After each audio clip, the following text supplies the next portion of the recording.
الحمد لله نحمده ونستعينه ونستغفره ونعوذ بالله من شرور أنفسنا ومن سيئات أعمالنا من يهده الله فلا مضل له ومن يضلله فلا هادي له ونشهد أن لا إله إلا الله وحده لا شريك له ونشهد أن سيدنا ومولانا محمدا عبده ورسوله صلى الله عليه وعلى آله وأصحابه وبارك وسلم تسليما كثيرا كثيرا. أما بعد فأعوذ بالله من الشيطان الرجيم. بسم الله الرحمن الرحيم. وأنزلنا إليك الكتاب بالحق مصدقا لما بين يديه من الكتاب ومهيمنا عليه فاحكم بينهم بما أنزل الله ولا تتبع أهواءهم عما جاءك من الحق لكل جعلنا منكم شرعة ومنهاجا ولو شاء الله لجعلكم أمة واحدة ولكن ليبلوكم فيما آتاكم فاستبقوا الخيرات إلى الله مرجعكم جميعا فينبئكم بما كنتم فيه تختلفون وأنحكم بينهم بما أنزل الله ولا تتبع أهواءهم واحذرهم أن يفتنوك عن بعض ما أنزل الله إليك فإن تولوا فاعلم أنما يريد الله أن يصيبهم ببعض ذنوبهم وإن كثيرا من الناس لفاسقون أفحكم الجاهلية يبغون ومن أحسن من الله حكما لقوم يوقنون. آمنت بالله صدق الله مولانا العظيم وصدق رسوله النبي الكريم ونحن على ذلك لمن الشاهدين والشاكرين والحمد لله رب العالمين. قابل احترام بزرگوں اور عزیز دوستوں، سورہ مائدہ کی آیت نمبر 48، 49 اور 50 پڑھی گئی ہے، 48، 49 اور 50۔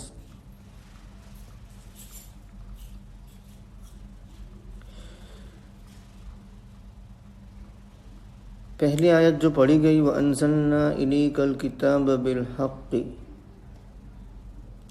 اس آیت کی مناسبت اور ربط پچھلی آیتوں سے یوں سمجھا جائے گا کہ پچھلی آیتوں میں تورات شریف اور انجیل شریف دونوں کے اوصاف بیان کیے، جو اوصاف تورات شریف کے بیان کیے گئے وہی اوصاف انجیل شریف کے بیان کیے گئے۔ تورات موسیٰ علیہ السلام پر اتری، انجیل عیسیٰ علیہ السلام پر اتری۔ تورات کے باب میں اللہ تبارک و تعالی نے وصف بیان فرمایا اِنَّا أَنزَلْنَا التَّوْرَاةَ فِيهَا هُدًى وَنُورٌ، تورات میں ہدایت ہے اور نور ہے، رہنمائی ہے اور نور ہے، روشنی ہے، یعنی گمراہیاں، ظلمتیں اور تاریکیاں، ان میں تورات سے روشنی ملتی ہے۔ انجیل کی بات آئی تو اللہ تبارک و تعالی نے فرمایا وَآتَيْنَاهُ الْإِنْجِيلَ فِيهِ هُدًى وَنُورٌ، ہم نے انجیل دی جس میں ہدایت اور نور ہے۔ تو جو وصف تورات کا بیان کیا گیا وہی وصف انجیل کا بیان کیا گیا۔ آج جو آیت پڑھی گئی اس میں قرآن کریم کا وصف بیان کیا گیا ہے، تو اب یہ مناسبت اور ربط ہو گیا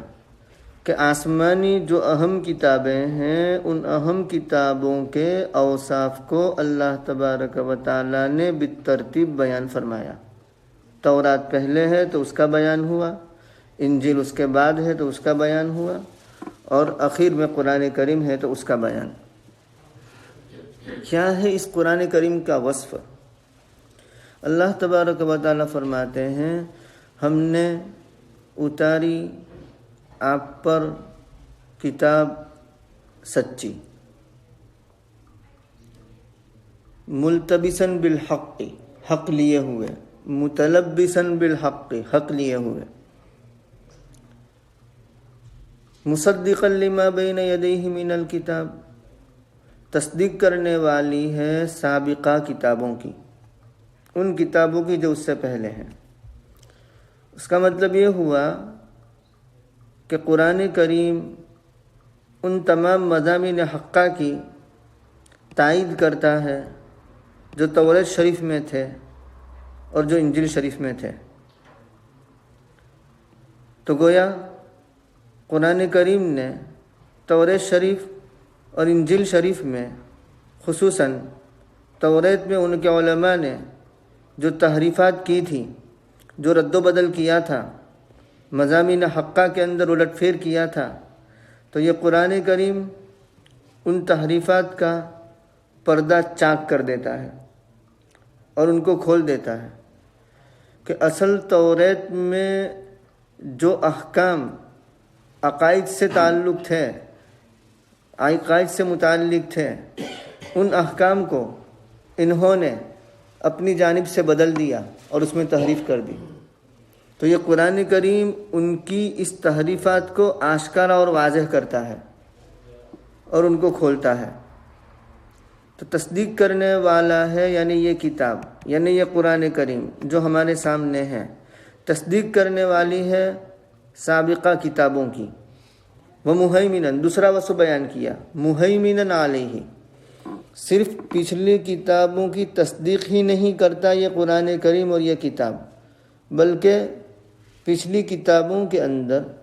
جتنے بھی مضامین آئے ہیں ان تمام مضامین کا یہ قرآن کریم اور یہ کتاب محافظ ہے، نگہبان ہے اور نگراں ہے۔ مہیمناً قرآن کریم میں ایک اور موقع پر بھی آیا اور وہاں اللہ کا وصف بیان کیا گیا ہے۔ سورہ حشر کی آخری آیات میں ہم پڑھتے ہیں،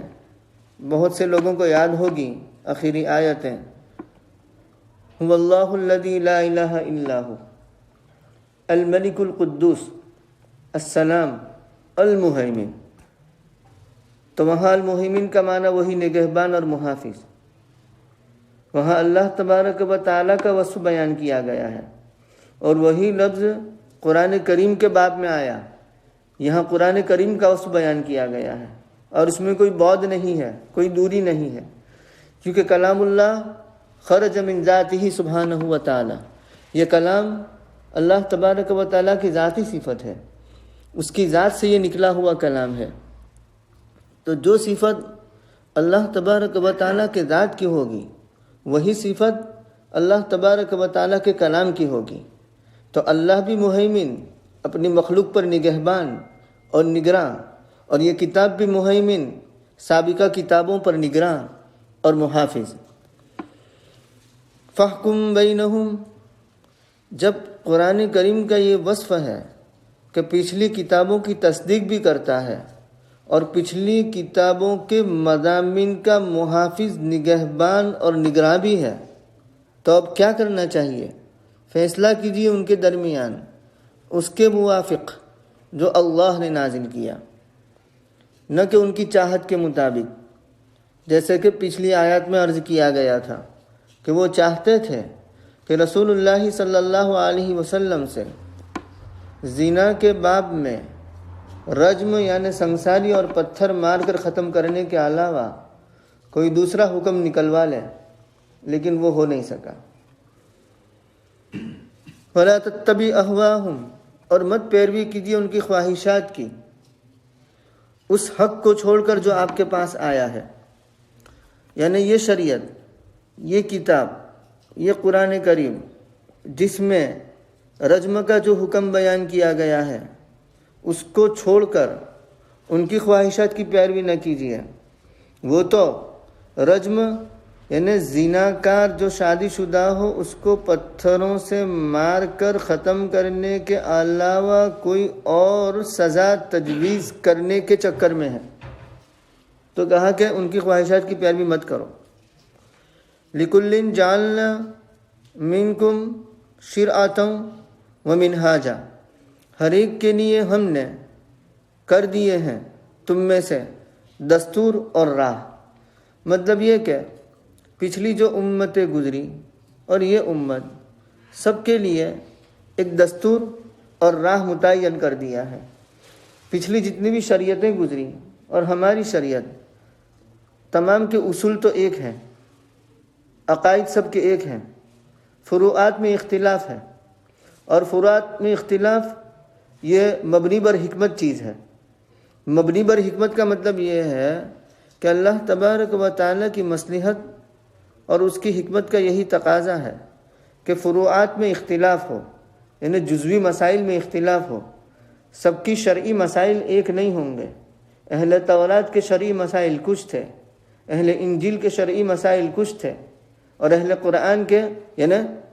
اس امت کے شرعی مسائل کچھ اور ہوں گے۔ اور یہ شریعتوں کے اختلاف کی حکمت یہ ہے کہ اللہ تبارک و تعالیٰ نے ہر زمانے میں اس زمانے کے اعتبار سے مختلف لوگ پیدا کیے، اور ہر زمانے کے الگ الگ مزاج، الگ الگ طبیعتیں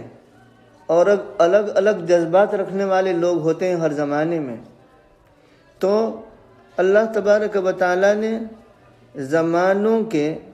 لوگوں کے مزاج کے اختلاف کو مد نظر رکھتے ہوئے، کیونکہ زمانہ مزاج پر اثر انداز ہوتا ہے، زمانے کا مزاجوں پر اثر ہوتا ہے، اثر کرتے ہیں مزاج پر، تو اللہ تبارک و تعالیٰ نے تمام زمانوں کے اعتبار سے اس وقت کے لوگوں کے امزجہ یعنی مزاجوں اور ان کی طبیعتوں کے اعتبار سے شرعی احکام بیان فرمائے۔ تو پچھلے احکام منسوخ ہو چکے، اس کا مطلب یہ نہیں تھا کہ وہ پچھلے احکام غلط تھے الیاذ باللہ، یا حکم کرنے والا الیاذ باللہ غلطی پر تھا، یا اس نے غلطی سے کوئی حکم دے دیا، یا حکم کرنے والا غافل تھا۔ نہیں، یہ اختلاف کو ہم یوں سمجھ سکتے ہیں کہ جیسے اطباء، حکماء اور ڈاکٹر حضرات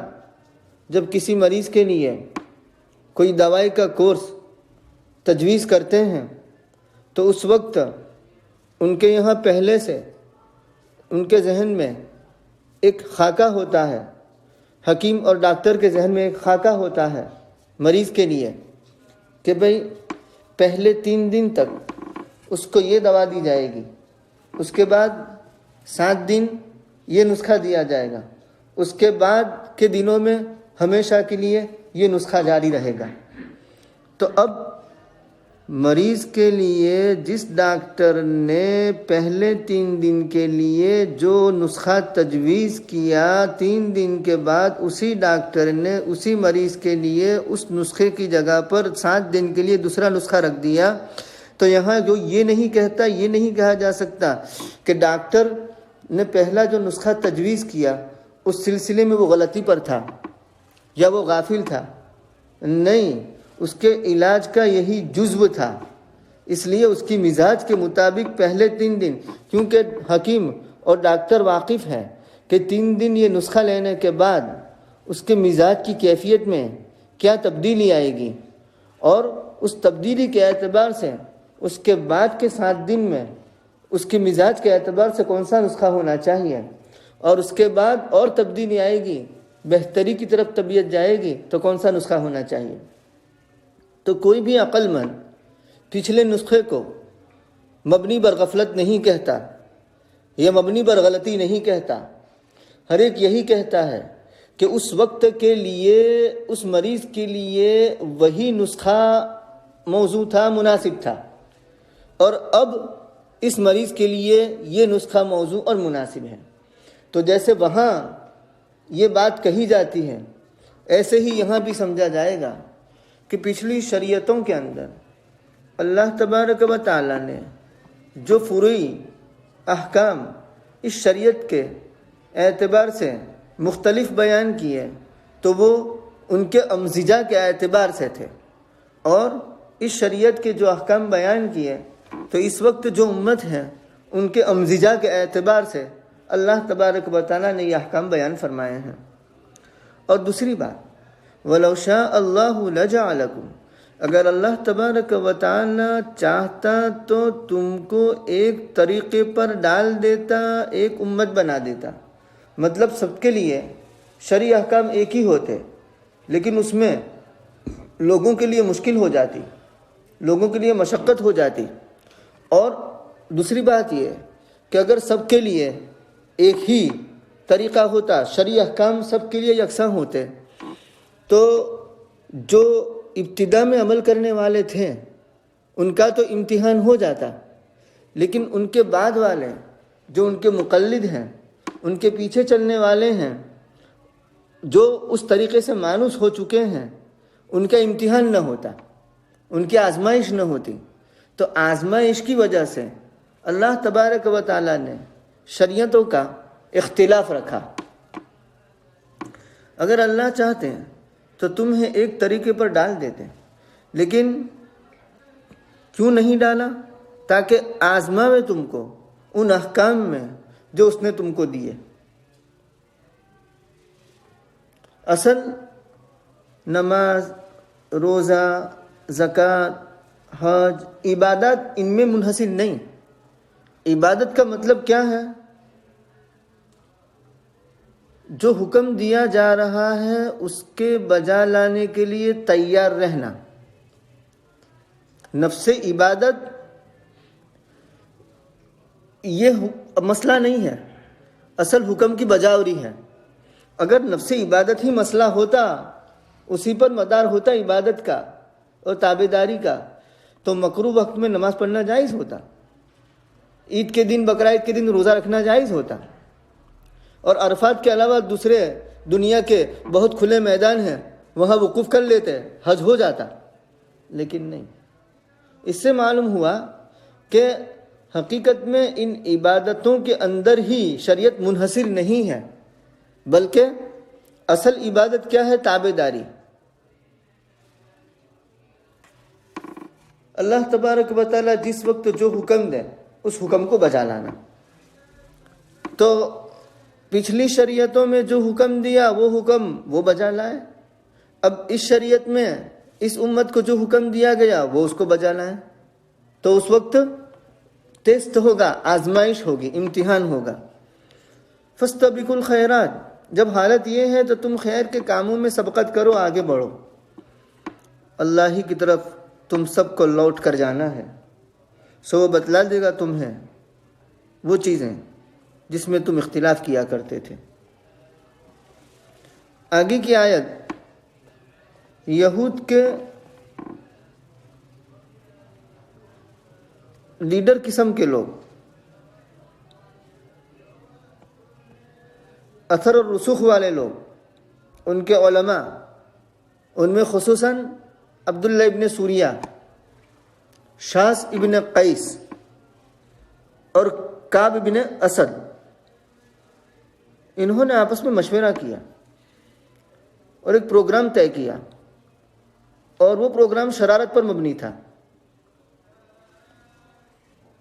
انہوں نے آپس میں یہ مشورہ کیا کہ یہ محمد صلی اللہ علیہ وسلم جو دین کی دعوت دیتے ہیں اور دین کی طرف بلاتے ہیں،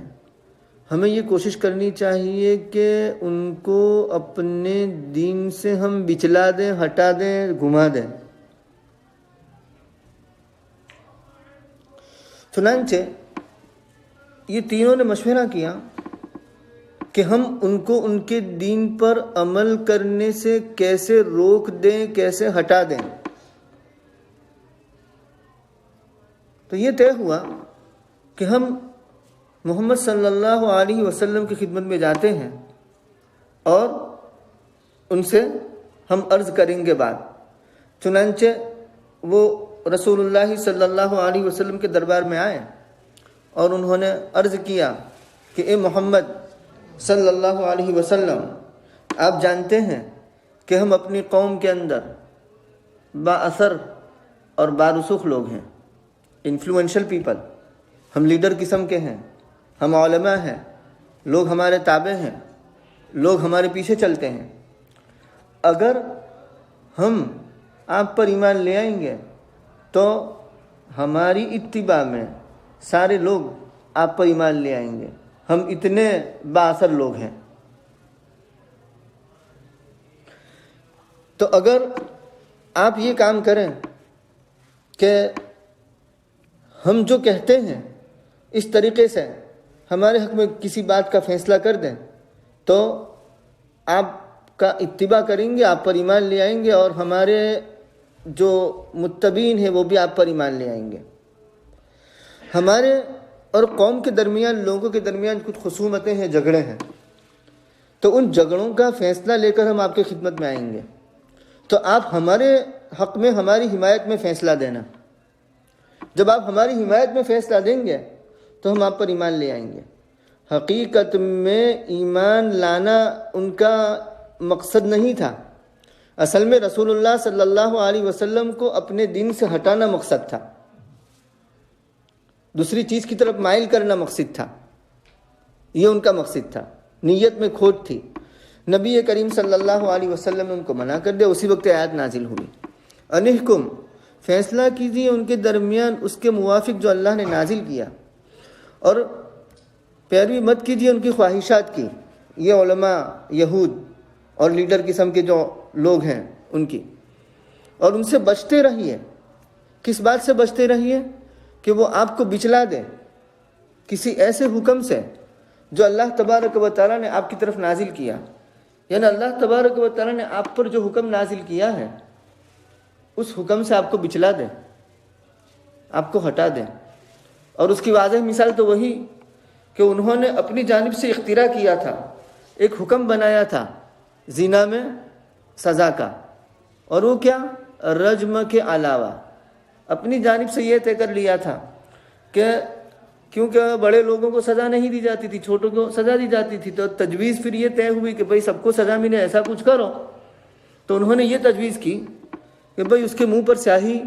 اور کالک ملی جائے گی اور گدھے پر سوار کیا جائے گا الٹے چہرہ کر کے، یعنی دم کی طرف اس کا چہرہ ہوگا، اور پورے شہر میں گھمایا جائے گا، 40 کوڑے مارے جائیں گے۔ یہ اپنی جانب سے انہوں نے بنایا ہوا حکم پیش کیا، اور وہ چاہتے تھے کہ ایسا کوئی حکم تخفیف والا، ہلکا پھلکا حکم بیان کیا جائے۔ تو کہا کہ ان سے بچتے رہیے کہ وہ آپ کو بچلا دیں کسی ایسے حکم سے جو اللہ نے آپ کی طرف نازل کیا ہے۔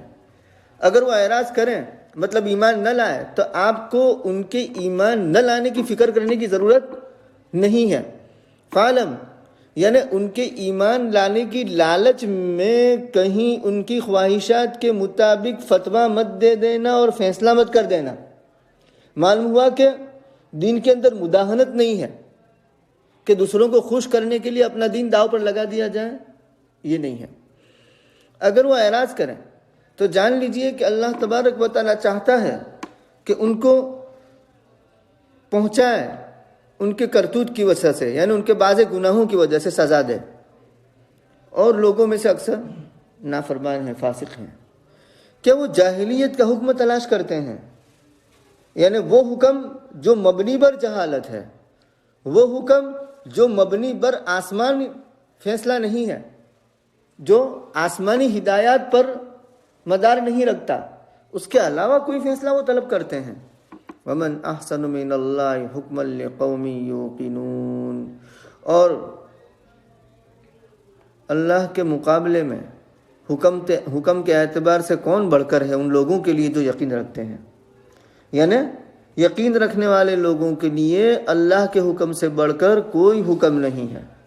لہذا اس حکم کو چھوڑ کر کسی اور حکم کے مطابق فیصلہ دینے کی ضرورت نہیں ہے، یا اس حکم کو چھوڑ کر کسی اور تجویز کے مطابق آپ کو فیصلہ سنانے کی ضرورت نہیں ہے۔ سبحان اللہ و بحمدہ، سبحانک اللہم و بحمدک، ونشہد ان لا الہ الا انت، نستغفرک ونتوب الیک. سبحان ربک.